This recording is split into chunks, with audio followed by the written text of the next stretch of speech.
उद्या धुलिवंदनच्या दिवशी चंद्रग्रहण आहे. दुपारी 3:20 चंद्रग्रहण सुरू होणार आहे आणि सायंकाळी 6:48 संपणार आहे.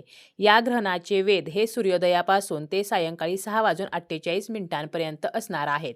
ज्या गर्भवती आहेत तर त्या सूर्योदयापासून सायंकाळी ग्रहण संपेपर्यंत नियम पाळू शकतात. परंतु जर आपल्याला सूर्योदयापासून हे नियम पाळणे शक्य नसेल तर सकाळी 11 वाजल्यापासून ते सायंकाळी 6:48 पर्यंत हे नियम पाळायचे आहेत.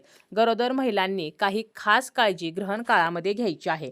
जसं की ग्रहण काळामध्ये झोपू नये, त्याचप्रमाणे केस विंचारू नये, केसाची वेणी घालू नये, आपल्या स्वतःची सुद्धा वेणी घालायची नाही, इतरांची सुद्धा वेणी घालायची नाही, केसांचा अंबाडा सुद्धा घालायचा नाही, तर केस मोकळे ठेवायचे आहेत. पायाची तिडी टाकून बसायचं नाही, बोटे मोडायची नाहीत. त्याचप्रमाणे कोणत्याही धारदार वस्तूंचा वापर करायचा नाही, म्हणजे काहीही आपल्याला कापायचं नाही, चिरायचं नाही, शिवणकाम करायचं नाही, सुई, कात्री, विळी किंवा चाकू याचा वापर करायचा नाही.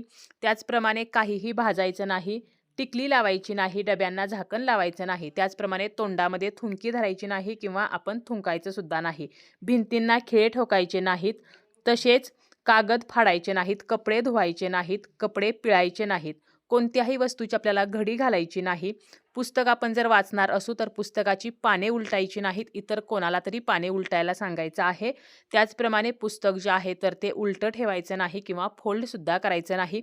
कोणत्याही वस्तूला होल पाडायचं नाही. ग्रहण काळामध्ये अन्न शिजवू नये, त्याचप्रमाणे अन्न खाऊ नये.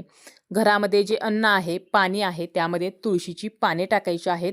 गर्भवतींनी चंद्रग्रहण हे थेट पाहू नये. गर्भवतींनी जर चंद्रग्रहण पाहिले तर चंद्रग्रहणाची जी किरणे आहेत तर त्याचा थेट परिणाम हा बाळावरती होऊ शकतो. त्याचप्रमाणे घराबाहेर ग्रहण काळामध्ये जाऊ नये. असे छोटे छोटे नियम आपल्याला पाळायचे आहेत. जास्तीत जास्त नामस्मरण या ग्रहण काळामध्ये करायचं आहे. हनुमान चालीसा आपण या ग्रहण काळामध्ये म्हणू शकतो. त्याचप्रमाणे गायत्री मंत्राचं पठण करू शकतो किंवा आपल्याला ज्या मंत्राचे पठण करणे शक्य आहे तर तो मंत्र आपल्याला म्हणायचा आहे.